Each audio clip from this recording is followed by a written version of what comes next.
Hey, hey, hey, I'm back from Dubai. We're black. We're brown. Ambition, ambition, ambition, ambition, ambition. I'm so glad you're back. You know I hate singing without you. Hey, Mandra, how are you? Hey, Tiff. I'm good. Welcome back. Welcome back. First of all, I saw the face of your Halloween costume. I was like, wait a minute. Did you go as a witch? It looked amazing. I did. I dressed up as a witch. It was the easiest thing to do. And I really liked that wig at Party City. Yeah, it was so fun. We had a fun little spooky Halloween edition of the show with Delianne and Mark Russell from Better Wallet. It was fun. Rio was not having the wig. He said, "No, like mama, new hair." He saw me take your wig. Yeah. And then that afternoon, it was such a crazy day. I was fighting the same we talked over the weekend. I was like, I can't talk. I got to save my voice. I got so sick. And finally today I feel normal, but it was like a 10-day virus, something like that. And it really was hitting me on Halloween day.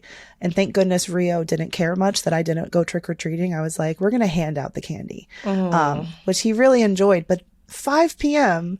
on Halloween day, when I had the wig and the makeup on and I was like, with my box of Kleenex, just going to chill out, the Today Show emailed me, Tiff. That's awesome. They said, can you be downstairs? Well, they didn't know I was downstairs. Can you do a taped interview? And I was like, no, literally in the wig and the makeup. And I said, sure, I'll see you in an hour. So, shout out to having my cousin. She came in clutch to watch Rio. And I've never taken off so much purple makeup so fast. When does it air? Pretended like I wasn't ill. It aired the next morning. It was just crazy. Ooh. It was part of a segment on so the pay transparency law in New York passed last week. So now, which is so exciting. It makes everything so much easier. It's the way it should be.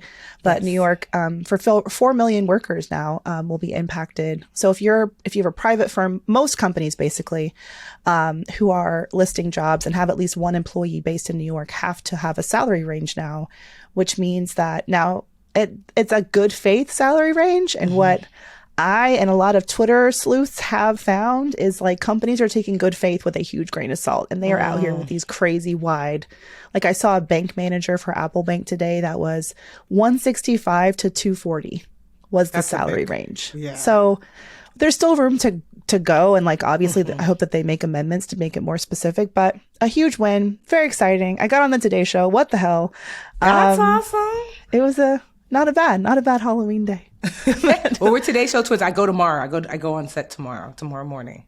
Ooh. Oh, that's right. Let me make myself a note. I gotta be like, what Logan. You talking about? Holiday, like savings all around, but like how to prepare for the holidays, especially with this upcoming recession.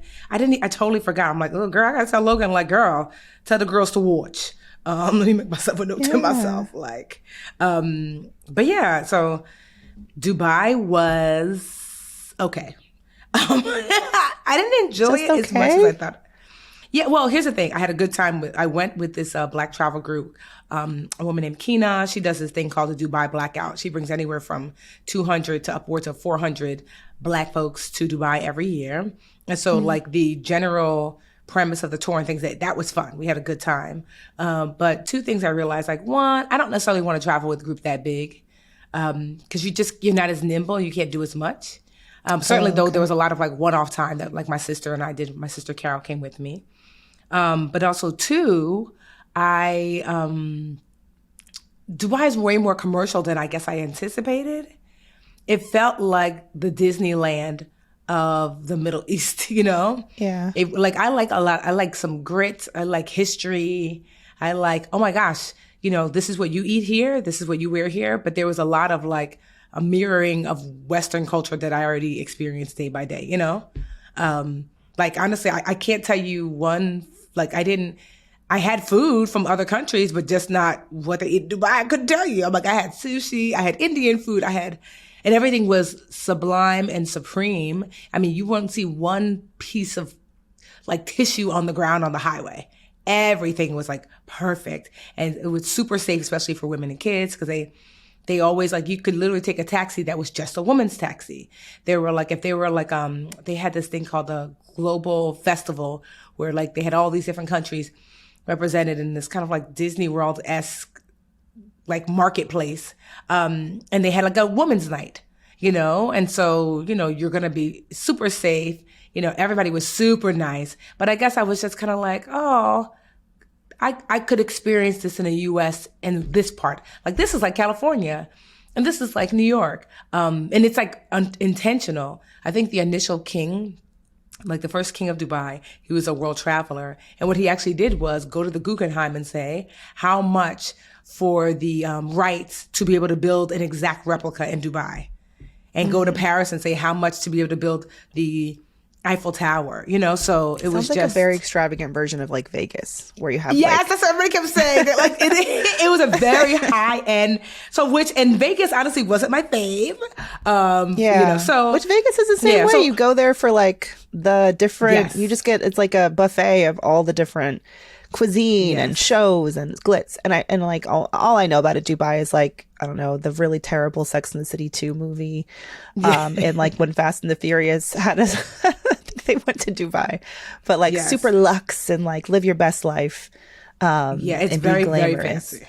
Yeah. But like, you know, well, it's not bad so for but your I mean, rich auntie all in all, face. I'm glad I went. You know, I'm glad I went because I had a good time. But I will say the part that I really like, because there are 7 kingdoms in the UAE, the United Arab Emirates. So I guess an emirate is a kingdom. And so I really liked, we went to Abu Dhabi and they have the most incredible mosque there that it's like almost like reminiscent of the Taj Mahal, which I've been to in India. But it was so beautiful. And that's what I kind of came for. That's the energy I like when I travel, where it's like, oh, I'm not in Kansas anymore. It was so beautiful. It's like all made out of all white, like marble. It was just so beautiful. You had to wear like the traditional abaya, which is like this kind of like loose fitting garment. And, you know, we had to wear the hijab. And so it was just beautiful. And so, but like I said, all in all, I had a good time. And I just wanted to give you an update about the condo. So I found some more tea. Let me tell you something. When you're going to purchase a property, see if you can like, you know, especially if it's a condo, see if you can like get to know some of the neighbors. Because when I tell you, these neighbors been talking, honey. And they were like, oh, that condo? Girl, that was on sale last year. I knew I had seen it on Realtor.com last year. So I'll kind of give you some numbers. So it was on Realtor.com last year for like $650, $675, something crazy. But that's when, you know, remember when homes were going for like crazy amounts. So I guess, you know, sis was trying to get her coin, which I understand, but it didn't sell. Because I just think that she overreached with the price. Well, obviously, because the market is going to tell you. You know, because things were literally, I remember in my neighborhood in particular, which the condo's in the same neighborhood that I live in now, things were going for like 50, 75 over asking. Things weren't even hitting the market. You know, and so for the fact that it didn't sell means that although it's beautiful, it was priced more than what people are willing to pay because I believe because the association fee is kind of high. It's $1,250. You know, a month. On top of the fact you have to pay taxes a month. You know, so you're looking at least an overhead of like, I don't know, $1,800 to $2,000 a month, just even if you pay cash, which is what I was willing to do. So $650 like last year, didn't sell during the height when everybody was selling, delisted it, put it back on the market this year, starting at $575, didn't sell, brought it down to $550, didn't sell. It's now $539, still has not sold. It's been 7 months on the market. So, you know, sis was like, you know, I did my little research. I've been asking questions. You know, is there a lot of noise? I was like, you know, the neighbors have been awesome. Just like sharing, like, this is what they like about the building. How do you get in touch with the neighbors? Do you just go? Well, the first time I went, I realized I had like, because it's Newark and I live here, there are a handful of people that I knew. I'm like, oh, I didn't know you lived here. Oh. You know, and then, so it was like one woman I knew that lived there. And then she was like, you know who you should talk to? My friend such and such. She's in 4B. Let me make a text intro. You know? And so that's how I got to speak to and I even got to see 2 other apartments besides hers. And they were beautiful. I was like, oh, wow. And so it just like, so I put in an all cash offer for less than what, you know, what was on. And she, so apparently I offended her. And so, yeah, well, honestly, I don't mind. I'm like, sis. What does that mean and what does it matter? So when you are putting in an offer for a property, you know, if you put in lower than what, you know, the person is asking, you run the risk of the seller being mad. And you have to ask yourself, are you willing to walk away? Which I live in a beautiful home that's paid off. And so I was willing to walk away because to me, although I am looking for change, I am not in a rush. The truth is, this place took me by surprise. I was going to wait until the recession of 2023 and get me a deal. Like that was my intent. Clearance sale. Yes, for real, because it's happening. And so, but this took me by surprise. I was like, okay, I'm willing to consider this because, this is a beautiful space and it's in the neighborhood that I want to stay in. So I put in an offer that I felt was more than fair because I also found out, because you could see it's public knowledge how much she paid for it. And because she had the place fully renovated, and there is a guy who renovates the condo, like almost all the condos there. And so one of the neighbors was like, oh, you should talk to, let's call him Paul. You should talk to Paul, because I think he did the apartment. And so I spoke with Paul and asked him all that he did. And it was like all the electrical, all the plumbing, which is great because that's the expensive stuff. The kitchen, the bathrooms, which also the expensive things. And so I was like, okay, so all the hardcore things that are going to cost a lot. And then I asked him how much, so this doesn't include materials, just his just his rate. And it was about 60,000. I asked him to give me a range. So about 60,000. I was like, okay. So I started to do the math. I said, say 60 plus another 40 for materials. Let's just say you bought it for 280, then plus another 100,000 on top of that. That's 380 that you've put in because the condo was bought in 2019. So then that helped to inform the kind of offer I'm going to make. That was a quick turnaround. She's flipping it. Girl, does she even live there? No. And so but maybe she was attending because honestly, if you look at the pictures, it's very specific tastes. So I think that she intended to, I'm assuming, because why else renovate it in such a way that's very specific from the materials that she used. But then for whatever reason, something else happened. I think she owns homes other places because she's a business owner. So, but think about that. You buy something for 280, then you put $100,000 in at 380, and then you try to sell it for 650, 675. That's like a $300,000 profit. Which, girl, I ain't mad at you, but it didn't work out because the market said, I don't think so. Yeah. And even at this current price, the market is still saying no, and we know that because it hasn't sold.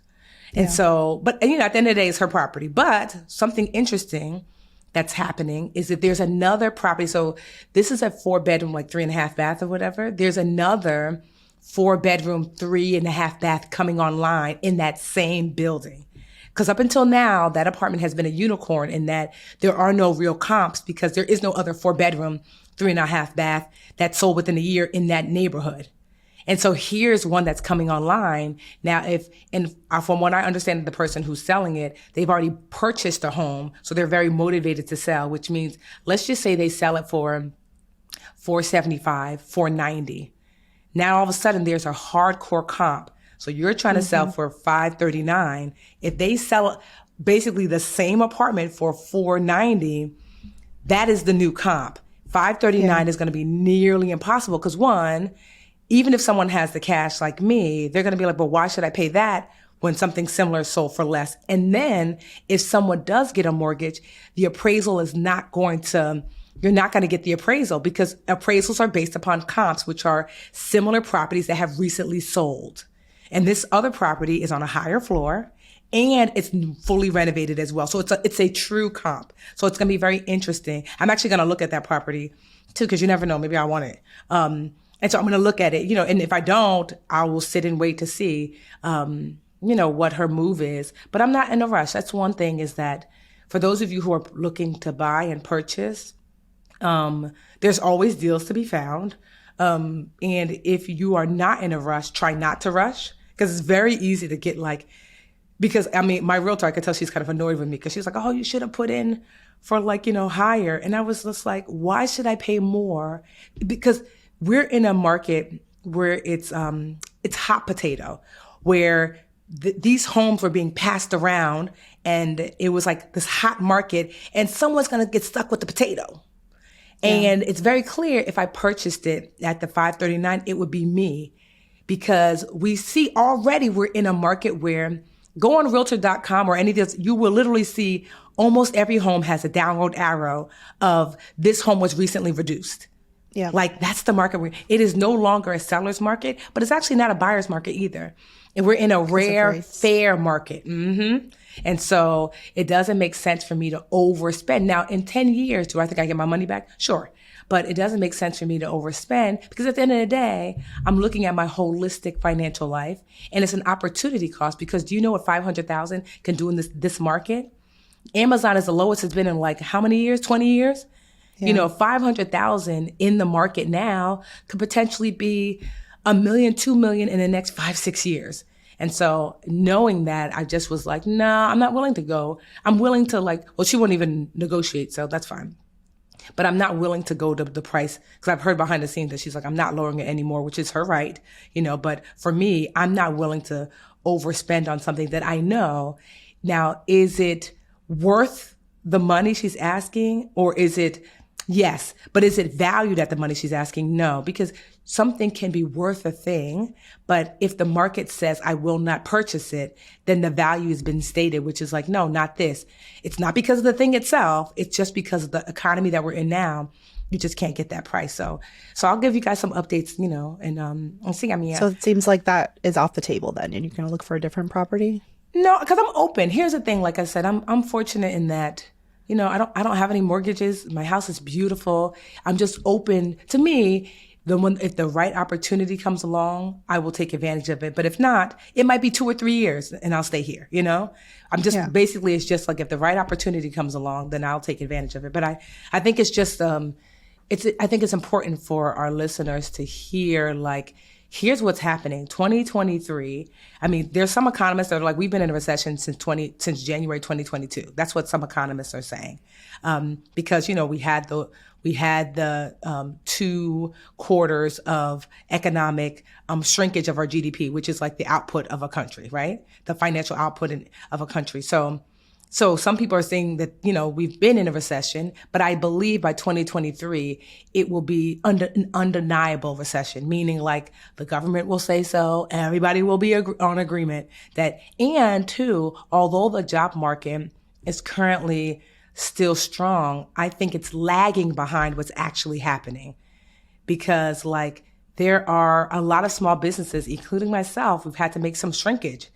Like, you know, like I think in 2023, you're going to see that people are going to be let go and maybe they've already gotten their walking papers like Twitter, where in February, like they've been told now, but in February, that's when it'll officially be done. So I think in 2023, we're also going to see an uptick in unemployment. You know, like, although we haven't seen it yet, I just think the job market is lagging. So you're going to see home prices decrease because they've been on a tear, you know, and then you're also going to see, I think, a lot more people, unfortunately, losing their jobs, and inflation still has a hold on us. And you know, Jerome Powell, you know, from the Federal Reserve Bank has made it very clear that he's going to do whatever it takes to bring inflation underfoot. You know, if that means increasing the interest rate again, which they just did last week. And so interest rates are higher.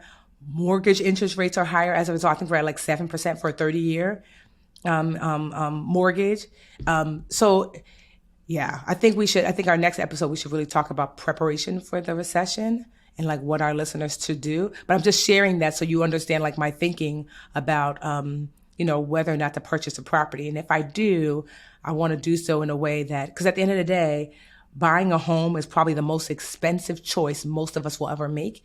And I don't want to do so just because I'm like, I love it. You know, it's like, okay, girl, it's going to be a lot of homes you love. Let's talk about the financial ramifications of that purchase. Well, I'm glad you brought up layoffs. I mean, as a career coach, I'm already seeing it in the Mandi Moneymakers. And It's one of the reasons why, I mean, not huge numbers, but certainly some people in our community have been laid off in the past few months. Now, one was laid off in August and already has a great job earning more than she was getting paid from the job that laid her off. It took her 2.5 months, I think. So it was a long wait, but she was able to bounce back. So I think it's like, what I'm seeing is, yes, layoffs are happening, and it's just par for the course. You know, I really approach career coaching from a realistic position of, layoffs happen. I think if you're going to have a long career, it's probably going to happen to you at some point. I have been laid off myself. And the message for me is always career resiliency. Like, how can you create professional resiliency so that you have like a network who can support you if you need support, if you're to be laid off. So people who you can reach out to and let them know, I'm open to an opportunity. And because of the like relationships that you've built and the reputation that you have in your field, that you'll be able to bounce back a little bit more quickly than if you're starting cold. Yeah. And I think like on Friday, half of Twitter's workforce, did you hear that? Yeah. They laid off half the workforce, which is just brutal. But then they were calling some people back and saying, just never mind. We think you should come back. You're too essential. No, I didn't hear that. What is Elon doing? I don't know. It's awful. And he's already tweeted like vote Republican, and how he's one of his first missions is to, like stamp down on whatever, fight back against parody accounts, because a lot of people parody Elon Musk because he is. I saw that Kathy Griffin, they kicked her off as a result. Really? Ugh. Yeah. So he's a bully. He's such a freaking billionaire bully.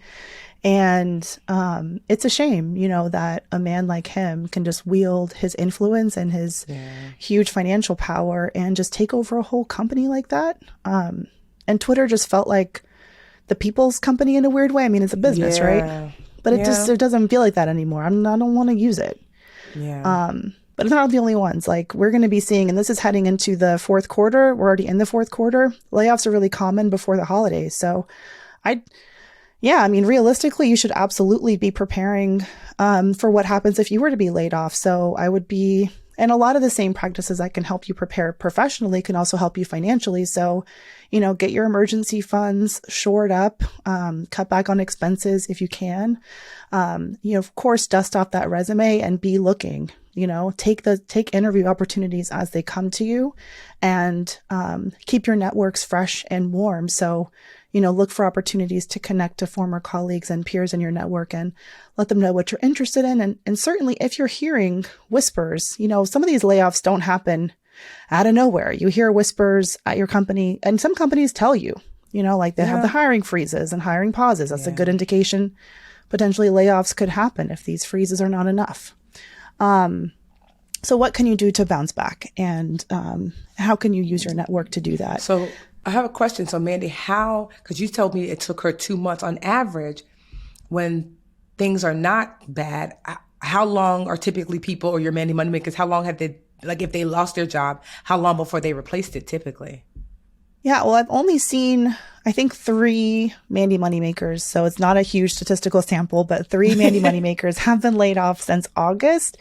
Okay. And one worked in HR, one worked for a big health coaching, like a kind of like Uber for fitness coaching. Okay. A company called Noom, and then another. Noom, yes. Yeah, she was in like diversity equity. It's these like HR roles, the 2 that I've had, and then I forget where the third one works. I need to go back and check. But like I said, the first one who was laid off, actually she was only laid off 3 months after joining the company, which same thing happened to me. Last one hired, first one fired. Tale as old as time. She was laid off in August, and she had 2 interviews going at 2 good job prospects going at the same time, dragging their feet, because I do think at companies you're seeing a lot of uncertainty, and even if you had like headcount approved for open roles, I think recruiters and HR are still getting mixed signals, probably from higher ups, on can we fill this headcount? One of my Mandi moneymakers is at a big Silicon Valley company right now that you all would know, and she is interviewing, or was interviewing rather, at Amazon, and then her hiring process was put on hold. So, which is, luckily she has a great job to shelter in, but I'm definitely seeing it happen. And the first one that I mentioned that was laid off in August, she just got a great new job in October. So it took her 2.5 months or so. So I think what you said about jobs sort of lagging what's happening in the market is true. I think we have to take a realistic look at it. And what gives me hope is that, yes, layoffs are happening, but I'm also seeing that people are finding those opportunities. And the second one who I mentioned who got laid off from the health and health coaching company, she's had interviews at great firms, and she's really, Okay, good. optimistic. And both of these women have been executing everything that they've learned through the Mandi Moneymakers, really leveraging their networks, not being shy about posting on LinkedIn, even about their journey post layoff, how it's been going and what they're seeing. And, but it's a reality. So I definitely think that, we should be, if you're working 9 to 5, that this is one of those times where it's like, okay, what am I doing to create more resiliency so that when something this happens, you can. We should definitely I think we should have literally like a recession, like literally like take questions Q&A on like our BAQA recession questions, and then like so we can really deep dive into like how to prepare your career, how to prepare your business, and how to prepare your personal finances, like those 3 things. I think that would be so helpful for our listeners, because it doesn't have to be this big, bad, scary thing. But certainly, the first recession, I had no idea. I bought a house at top of market, like, I'm 25. I'm out here doing big girl thing. Recession? What's the recession? Googling it. Wait, what? Well, oh, girl, they say people lose their jobs, but not teachers. Oh, me too. So my first introduction to recession was rough. And so we don't want that for you. There's a lot that, we wish we would have known. And I'm way more prepared now. That's why I was like, Tiffany, even though I would buy this place and I wouldn't have a mortgage, I'm still committing to like $21,000 a year and just overhead, just basic overhead, which not to say I can't afford that, but I was just like, what's the desired outcome? And does this meet it? Or just does it meet some of it? And so I think almost all of our choices are also financial choices. And if we keep those in mind, then I truly believe that you can make a choice that meets at least most of your criteria, and so, so I just think that I'm glad that, they get to kind of come along the ride with us as we like navigate this, because I love in real time hearing, like, even though I know it's not this large cross section of the Mandi Moneymakers, but it's real life happening to real people that we get to see like what's happening when it comes to the job market. How long did it take? And then too, I think one of the biggest takeaways is like, look what happens when you actually have help navigating that space, versus maybe if, maybe it would have been 4 months or 5 months if she was out here alone instead of getting the coaching. And not feeling, absolutely, and like the support of having a place you can go and say, y'all, I got laid off today. I'm kind of freaking out. And it's been really wonderful to see the makers kind of just cover these women and cover their fellow makers. This is my first recession as a business owner. So I'm even thinking, am I going to sink this much into my solo 401k, or should I keep more cash, in my reserves this year? Well, we can talk about it, because honestly, I've been prepared, honey. I was like, during COVID, I was freaked out. I was like, we had 1 month worth of emergency savings. And I said, this not enough. So now all of my companies have 6 months of emergency savings.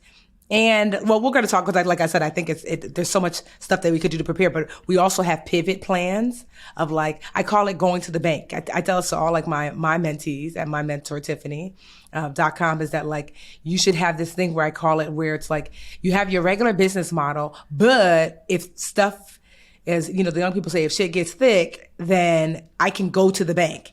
And sometimes going to the bank is like, I can do consulting. Like, for example, for me personally, I know that if I wanted, I could do one-on-one consulting and make quite a bit of money. I don't particularly want to do one-on-one consulting, but if things got really bad, that's the bank for the Budgetnista. Back when I first started the Budgetnista, the bank was babysitting and tutoring. It was like, oh my gosh, the Budgetnista made no money, but that's okay. I babysat and tutored to make money instantly. And so I think every business owner should have some ways, even if it's not ways that you're currently doing, that you could tap into that bank and say, if I had to, I could do this. Like, I know you don't particularly like editing, being an editor anymore, but if you had to, you could do that and make some, right? You can make some coin in the meantime. I didn't burn those bridges on the way out. Exactly. That's why it's important. Yep. So, no, but this is good. I mean, I just think, well, by the time you guys hear this episode, officially voting will be over. Ah, trying not I to think about it. know. I'm so scared. I know. But I mean, here's the thing. I told myself, regardless of what happens, life moves on. Meaning that you have to, whether it's a Republican House, Senate, that you will have to learn to navigate, whether it's all Democrat, you'd have to learn to navigate.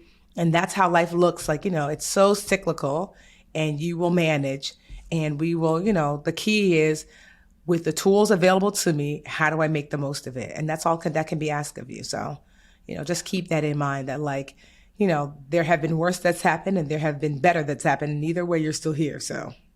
Absolutely. And it's like a Buddhist way of looking at things, that in life there are intense moments of joy and ups, and everyone's making money and it's all great.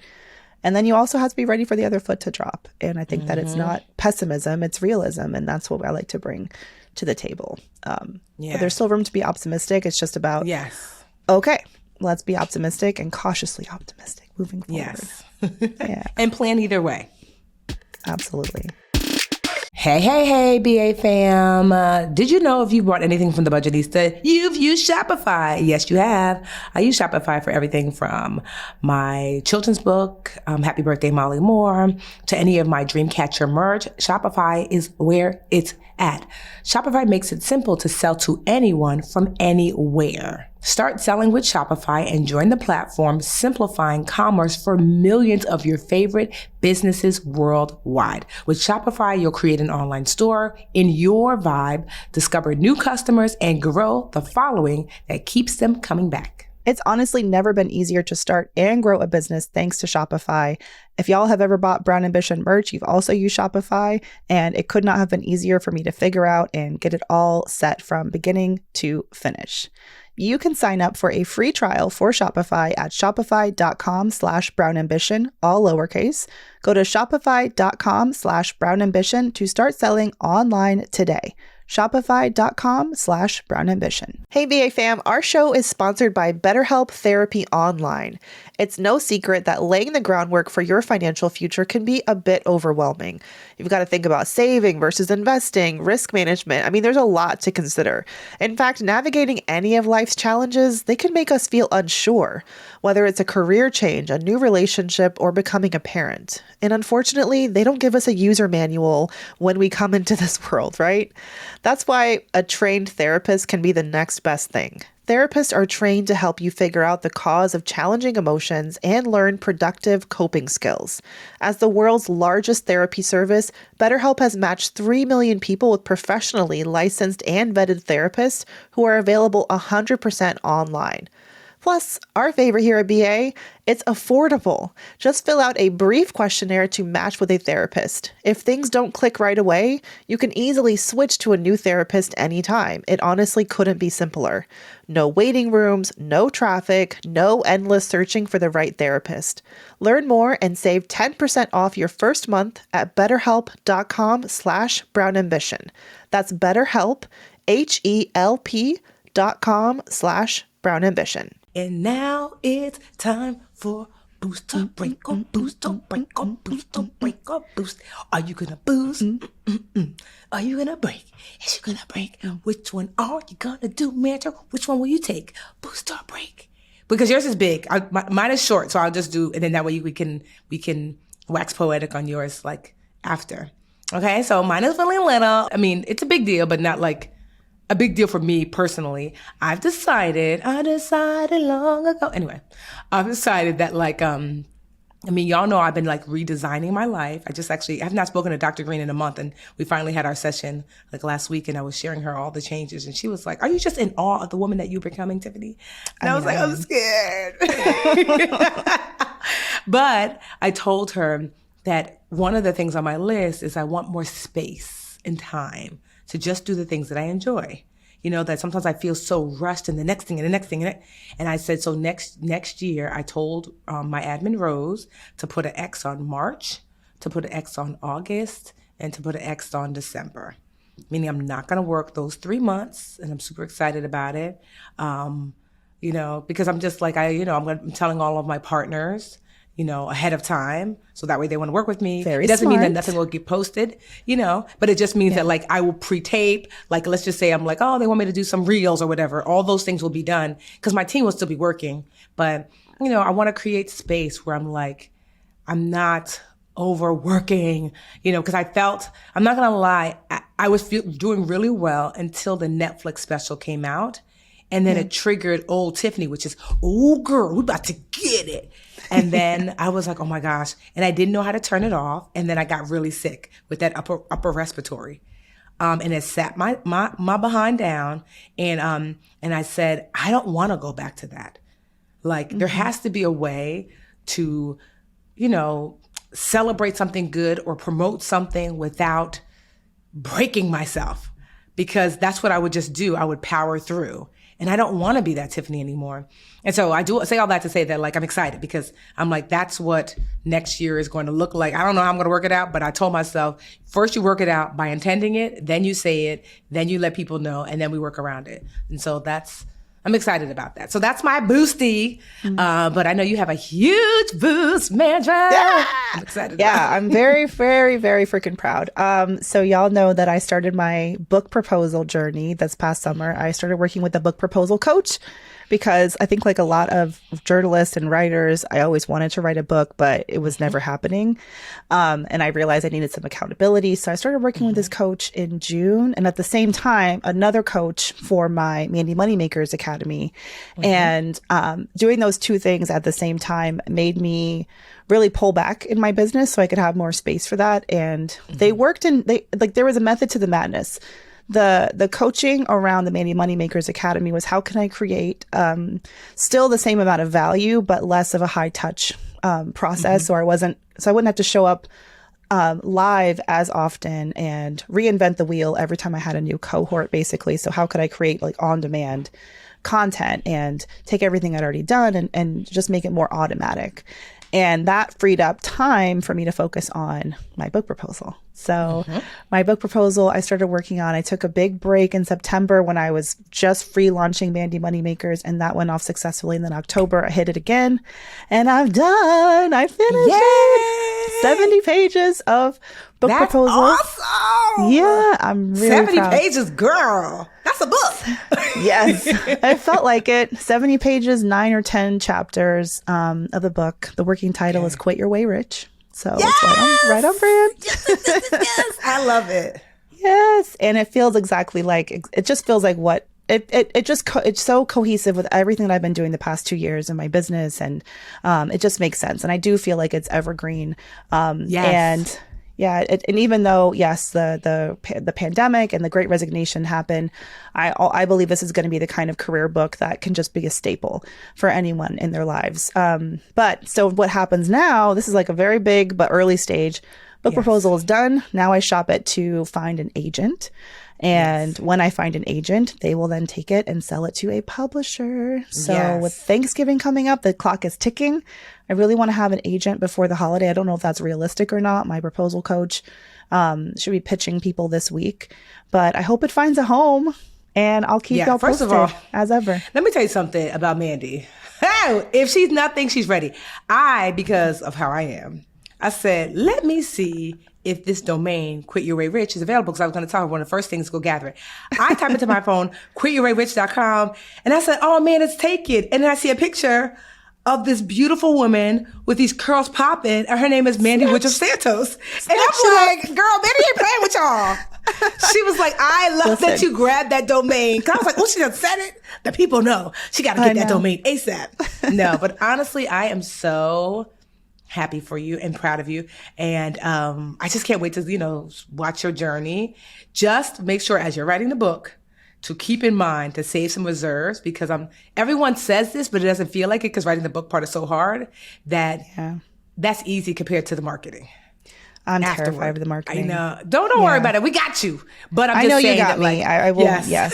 I know you but do. I'm just saying that the book, the book part obviously is very intense, and it is. But the marketing part, it's just, I mean, I've learned so many things, you know, I'm like, and even now, literally, because I have so many friends writing books now that I'm actually working on like more easy to digest checklist that I told you, Mandi, that I'll give, because I gave you like my full 7-month deep dive. And I'm like, a lot of my friends are like, this too much. So I'm like, maybe I could just get like a basic checklist, like get the domain. Here's when you should start asking for reviews. Did you know that reviews with pictures on Amazon are prioritized? Reviews without pictures? Make sure you ask for it. You see what I mean? So I want to get like a checklist so it'll, you know, for people who are going to do the deep dive with my 7-month like kind of like layout, but also for folks who are like not necessarily going to do all that, but these little nuanced things that make all the difference. But yeah, no, I'm so proud of you because I know how hard that is. And the fact that it's 70 pages, I mean, I'm glad you did that because one, it'll allow a potential publisher to know exactly what they're getting, you know, because I'm not going to lie, I didn't want to because I forgot how many pages it was around 70, something like that, something crazy too. Between 50 and 100 is like standard, I think. Yes, but I want to do like a 10 page. And my agent, Heather, was like, you can do that. But the issue with that is then the publisher has to kind of guess what your book is going to be about. And she said, the longer, not necessarily the length, but more in depth it is, that means you've already done the work of really mapping out what you want to write. And so that helped a lot because I didn't really care about what the publisher was going to think. But for me, it allowed me to say, Tiffany, I was so clear about this is the book I'm writing. And when, you know, I finally chose my publisher and they chose me, Penguin, nobody was guessing, what's the book going to be about? We were all on the same page because they bought it based upon the, you know, the proposal. So yeah, it's exciting. Woohoo, look at me, Andra. It's a good test too, because if you weren't excited to write, if you couldn't get the proposal out of your body, and like I'm not opposed to anyone having a ghostwriter or like a developmental proposal, like co-creator. I think collaboration's great. But if I'm like, I'm going to be sitting with this book for months and years, because that's how long it takes.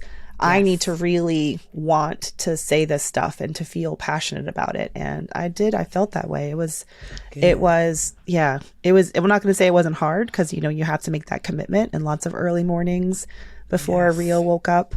But it was all worth it. And my proposal coach is really optimistic that I'll be able to get a deal. Girl, but first I got to get an agent. It's happening. The agent is happening. The book is happening. It is because it's it's super timely to your point, but it's also evergreen, which is really awesome. I want to see you on the cover, just so you know. I want to see the curls popping. Really? I need a book. Yes, I do. I can't think that far ahead. Yes, I know. But I'm like, no, we need to get more brown girls on the cover. They need to be like, oh, okay, I'll see you. Like, no. I want to go to that Barnes & Noble section and be like, oh, brown. Oh, that would be amazing. But it would be amazing. I just want, and I feel like y'all are invested in the journey. Obviously, Tiff has been invested in the journey. Just want to do everybody proud. And I want to write a book that fucking changes lives and makes people feel more empowered the same way that I do my, you know, everything that I do in my business. So it feels good. Y'all send me some good book vibes. Give Mandi some good. I want you to hit her on Twitter. I know she's not on Twitter as much, but with all the foolishness happening on Twitter, Instagram. All right. Hit her up and just like, you know, send her a DM and just be like, girl, you got this. I can't wait. I'm just super happy, honestly, because it is like, for me, it wasn't so much Barnes & Noble's, but I was like, if I could see my book in Target, because I go to Target all the time. And it still hasn't hit me when I see it at Target. I'm like, I'm in the place where I spend all my money. Oh, and I have to tell you, you know, like I told you, my proposal coach has your book in her background. And then also when she was showing me, there's like different steps in the process. And when I was designing my book proposal, there's always a comparison, like a competitor analysis where you look at the top 5 books. And I think the 3 samples she showed me, they were like similar. They were financial books, and Good With Money was right there at the top. Like, this is the bar. This is proof.